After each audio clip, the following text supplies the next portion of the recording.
Hello guys, welcome to my YouTube channel. Guys, मैं आप लोग के लिए क्लास 8 हिंदी चैप्टर नंबर 5 जो बड़े भाई साहब लेकर आई हैं। तो आज मैं आप लोग को बड़े भाई साहब से रिलेटेड जितना बेसिक क्वेश्चन होंगे वो बेसिक क्वेश्चन बताएंगे और बेसिक क्वेश्चन ही परीक्षा की दृष्टि से सबसे महत्वपूर्ण होंगे। और बेसिक क्वेश्चन बताने के बाद आप लोग को हम क्वेश्चन आंसर भी बताएंगे। तो चलिए मेरे साथ अंत तक बने रहिए और बढ़ते हैं बड़े भाई साहब के बेसिक क्वेश्चन की ओर। तो फिर देखिए, फर्स्ट क्वेश्चन है कि बड़े भाई साहब शीर्षक पाठ के रचयिता का नाम क्या है, यानी बड़े भाई साहब के लेखक कौन है। तो आपका राइट आंसर होंगे मुंशी प्रेमचंद। फिर क्वेश्चन नंबर 2 है कि बड़े भाई साहब किस प्रकार की पाठ है।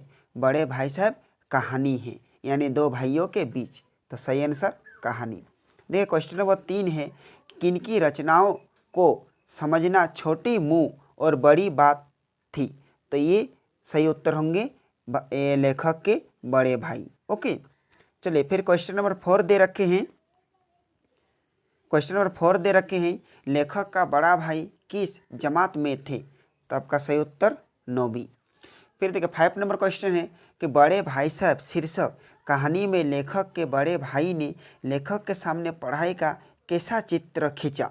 तो उत्तर होंगे इसका भयानक उत्तर खींचा। फिर क्वेश्चन नंबर 6 है बड़े भाई साहब शीर्षक पाठ में लेखक के बड़े भाई ने परीक्षा में सफलता के लिए क्या किया। तो इसका उत्तर होंगे कड़ी मेहनत। ओके, देखो नेक्स्ट क्वेश्चन की ओर बढ़ते हैं। क्वेश्चन नंबर 7 है बड़े भाई साहब शीर्षक पाठ के अनुसार कौन कौवा शब्द का क्या अर्थ है। तो कौन कौवा का अर्थ है पतंग। ओके, क्वेश्चन नंबर 8 है लेखक के बड़े भाई की उम्र क्या थी। तो इसका उत्तर होंगे 14 वर्ष।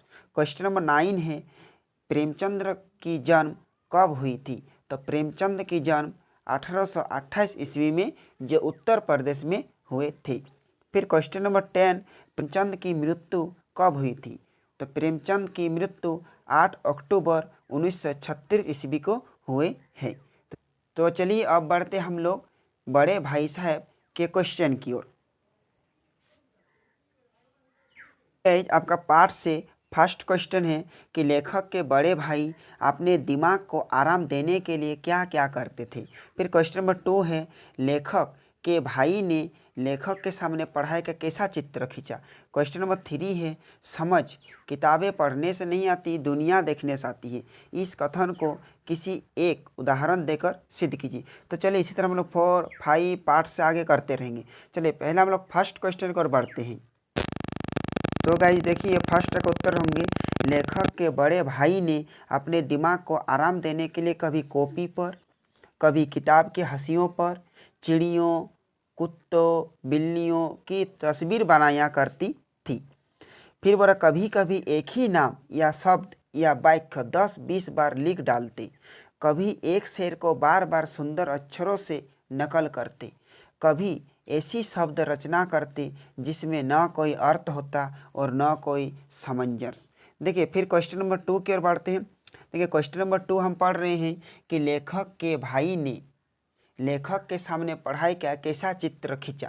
तो देखिए 2 का उत्तर होंगे लेखक के भाई ने लेखक के सामने पढ़ाई का ऐसा भयंकर चित्र खींचा जिसने लेखक को भयभीत कर दिया।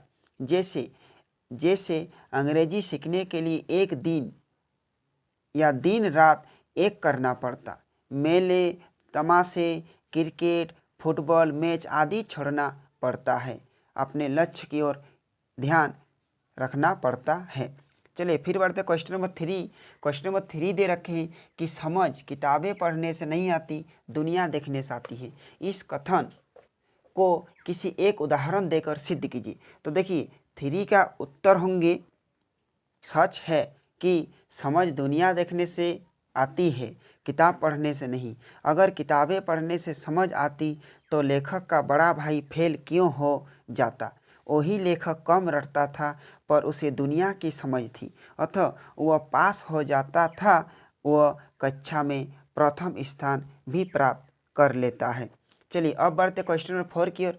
क्वेश्चन नंबर 4 दे रखे हैं लेखक के बड़े भाई ने परीक्षा में सफलता के लिए क्या क्या किया?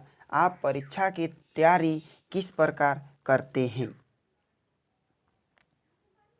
तो देखिए इसका उत्तर होंगे लेखक के बड़े भाई स्वभाव से बड़े अध्ययनशील थे। वे परीक्षा में सफलता के लिए कड़ी मेहनत किया करते थे। आसपास में होने वाले मेले तमाशे कभी देखने नहीं जाते थे। हॉकी, क्रिकेट आदि के मैच कभी नहीं खेलते या देखते थे। हमेशा किताब खोलकर बैठे रहते थे ताकि परीक्षा में सफल हो सकें। अब चलिए क्वेश्चन नंबर 5 हम पढ़ते हैं।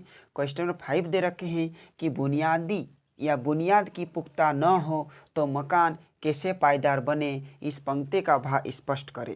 तो देखिए आपका 5 का उत्तर दे रखे हैं कि बुनियाद की पुख्ता न हो तो मकान कैसे पायदार होंगे। इस पंक्ति का आशय यह है कि हमें बुनियादी शिक्षा जैसे गणित की गिनती, पहाड़ा, जोड़, घटाव आदि का ज्ञान तथा हिंदी में वर्णमाला का संपूर्ण ज्ञान एवं अंग्रेजी की शुरुआत जानकारी नहीं मिलने से आगे की पढ़ाई अधूरी रह जाएगा। चलिए अब बढ़ते हम लोग पाठ से आगे की ओर। क्वेश्चन नंबर 1 दे रखे पाठ से आगे। हमेशा किताब खोलकर बैठे रहने के बावजूद लेखक के बड़े भाई सालाना इम्तहान में फेल हो जाते हैं, जबकि लेखक अव्वल दर्जे से उत्तीर्ण हो जाता है। आपकी समझ से ऐसा क्यों कहा होगा? देखिए क्वेश्चन कह रहा है कि लेखक के बड़े भाई हमेशा पढ़ते रहते हैं फिर भी वो फेल क्यों हो जाते हैं, जबकि लेखक के भाई थोड़ा थोड़ा पढ़ कर ही क्लास में अच्छे उत्तीर्ण हो जाते हैं, ऐसा क्यों? तो चलिए इसका बढ़ते हैं उत्तर की ओर। इसका उत्तर होंगे कि हमारी समझ में लेखक के बड़े भाई सिर्फ पाठ को रटते थे, इसलिए परीक्षा भवन में रटा पाठ भूल जाते थे और लिख नहीं पाते थे। फिर पैराग्राफ छोड़ के लिखना है, वही लेखक पाठ की विषय वस्तु को समझता है जिससे परीक्षा में हर प्रश्न का सटीक उत्तर दे देता है, इसलिए वह पास हो जाता है। फिर पैराग्राफ को छोड़कर लिखना है कि लेखक के बड़े भाई को भी रटन प्रणाली त्याग कर विषय वस्तु की गहराई को समझने में ध्यान देना चाहिए। चलिए अब बढ़ते क्वेश्चन नंबर 2 की ओर। क्वेश्चन नंबर 2 हम पढ़ रहे हैं। बोला लेखक और उनके भाई में से कौन आपको बेहतर लगता है? कारण देते हुए बताइए। तो देखिए 2 का उत्तर होंगे लेखक और उसके बड़े भाई में से लेखक को बेहतर लगता है क्योंकि लेखक संपूर्णता के साथ जीवन का उपयोग कर पढ़ाई करता था। फिर पैराग्राफ छोड़ के लिखना है, प्रत्येक बच्चे को पढ़ाई के साथ साथ खेलकूद भी जरूरी होता है जिससे दिमाग एवं शारीरिक विकास होता है, अतः लेखक बेहतर था। चलिए हम फिर क्वेश्चन नंबर 3 पढ़ रहे हैं। क्वेश्चन नंबर 3 दे रखे हैं, किन कारणों से किसी विद्यार्थियों को पढ़ाई करने से भय लगता है? तो देखिए 3 का उत्तर होंगे निम्नलिखित कारणों से किसी विद्यार्थी को पढ़ाई करने में भय लगता है। फिर डैश देकर लिखने के बाद नंबर वाइज लिखेंगे। फर्स्ट नंबर पाठ न समझने से, नंबर 2 मास्टर साहब की पिटाई का डर, नंबर 3 लापरवाही से पढ़ाई करने पर, नंबर 4 सिर्फ खेलकूद में मन लगाने पर और नंबर 5 बोझ समझकर पढ़ाई करने पर। चलिए फिर हम लोग बढ़ते 4 नंबर क्वेश्चन। देखिए 4 नंबर क्वेश्चन दे रखे हैं, पढ़ोगे लिखोगे बनोगे नवाब, खेलोगे कूदोगे बनोगे खराब। आप इस युक्ति से कितना सहमत है? क्या वर्तमान समय में यह सही है? तो चलिए बढ़ते इसका उत्तर की ओर। देखिए इसका उत्तर होंगे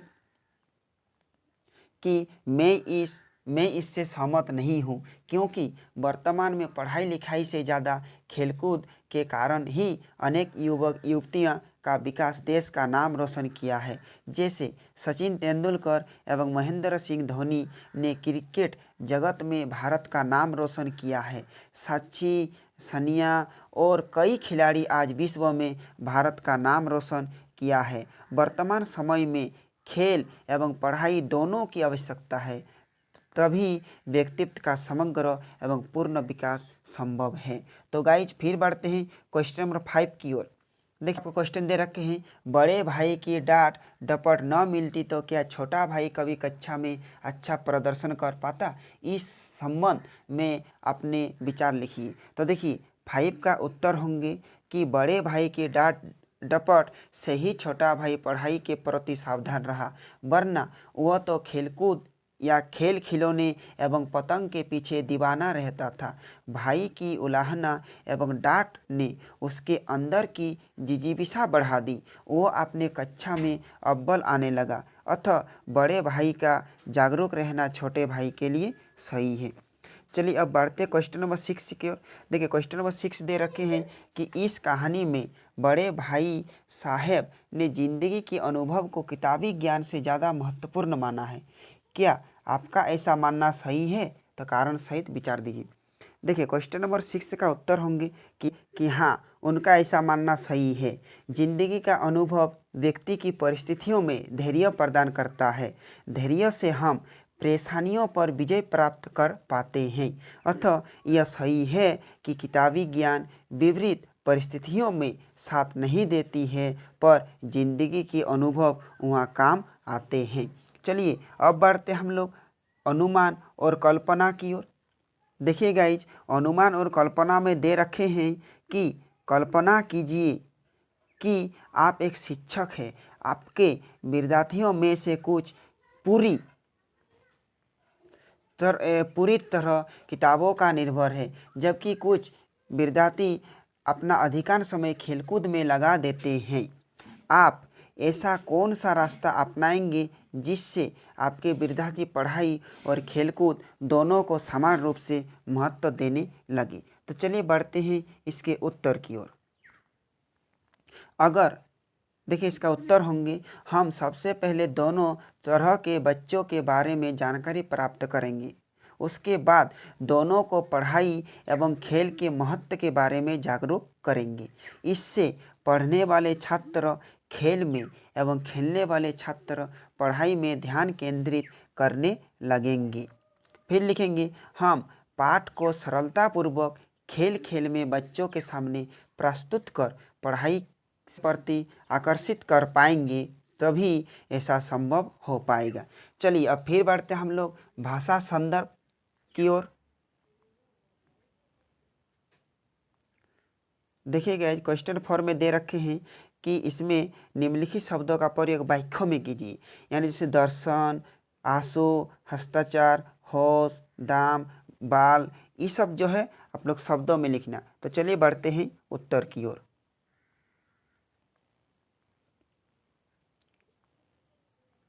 देखिए फर्स्ट लेते हैं हम लोग दर्शन। तो दर्शन आप लोग कुछ और दूसरा लिख सकते हैं, हम कुछ दूसरा लिखे। ओके, देखिए दर्शन मैं लिखे हैं कि मैं भगवान के दर्शन के लिए रोज़ प्रार्थना करता हूँ। फिर 2 नंबर में आंसू। आंसू पैर में दर्द के मारे राम के आंसू निकल आए हैं। फिर देखिए तीसरा में लिखे हैं हस्ताक्षर। कई बूढ़े आदमी को हस्ताक्षर करने नहीं आते हैं। फिर 4 में है होश। तो मोहन को होश आने के कारण बात कर पा रही है।